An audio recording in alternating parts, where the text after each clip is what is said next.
Shalom Bapak Ibu dan Saudara, jumpa lagi di dalam Efrata Devotion pada pagi hari ini.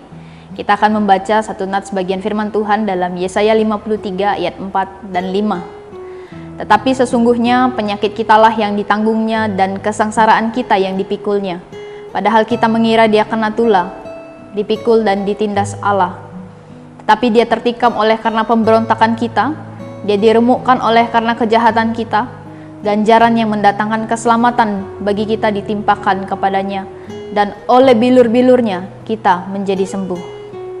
Dalam pengajaran yang Kristus berikan kepada kita, ini adalah dengan tegas menjelaskan bahwa Ia harus menanggung penderitaan akibat dosa-dosa yang kita perbuat.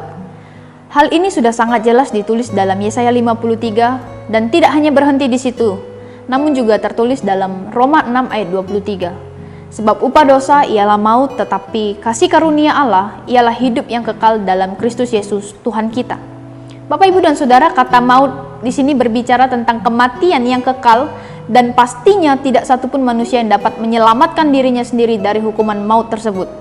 Sekalipun ia adalah orang yang rajin, orang yang baik, suka menolong, tapi karena dosa, manusia harus tetap menerima hukuman yang kekal dari perbuatan yang dilakukan. Nah, Bapak, Ibu, dan Saudara, kita harus bersyukur karena Bapa yang kita miliki bukanlah Bapa yang kejam kepada anak-anaknya. Bapa yang kita miliki adalah Bapa yang penuh dengan belas kasihan. Walau ia harus menderita dan harus mengalami kematian karena perbuatan dosa kita kepadanya. Bapak, Ibu, dan Saudara, Bapa rela membayar semua hutang dosa manusia dengan menanggung hukuman mati di kayu salib. Seperti yang kita baca tadi dalam Yesaya 53 ayat 4 sampai 5. Ketika kita merenungkan betapa kita ini kecil sekali karena apa yang kita alami ini pastinya berbeda dengan kita.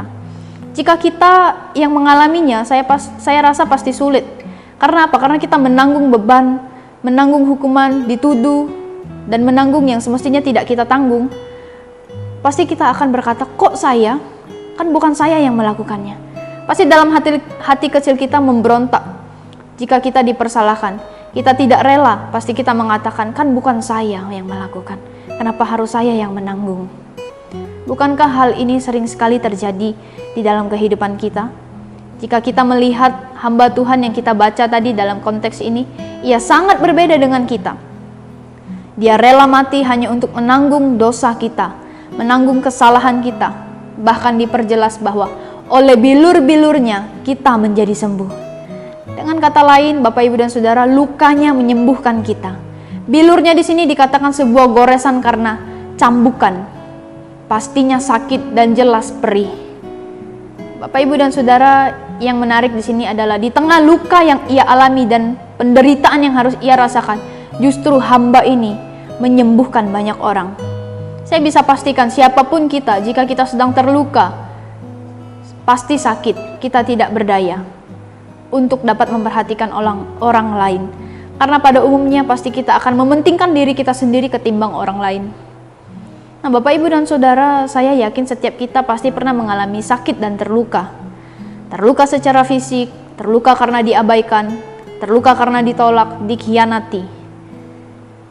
Nah, Bapak, Ibu, dan Saudara, Tuhan Yesus juga terluka. Ternyata dia juga dapat menyembuhkan. Ia dapat memberikan pengharapan. Ia dapat memberikan kesembuhan. Ia juga bahkan dapat menemani kita, mendampingi kita saat kita mengalami luka-luka berat itu. Karena di dalam Dia ada kekuatan dan kesembuhan. Mari kita berdoa. Tuhan Yesus yang baik, kami mengucap syukur oleh karena kebaikan Tuhan di dalam setiap kehidupan kami.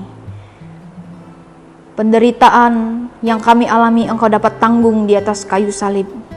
Seluruh beban dosa manusia Engkau pikul dan Engkau bawa ke atas kayu salib. Kami mengucap syukur untuk semuanya itu, Tuhan.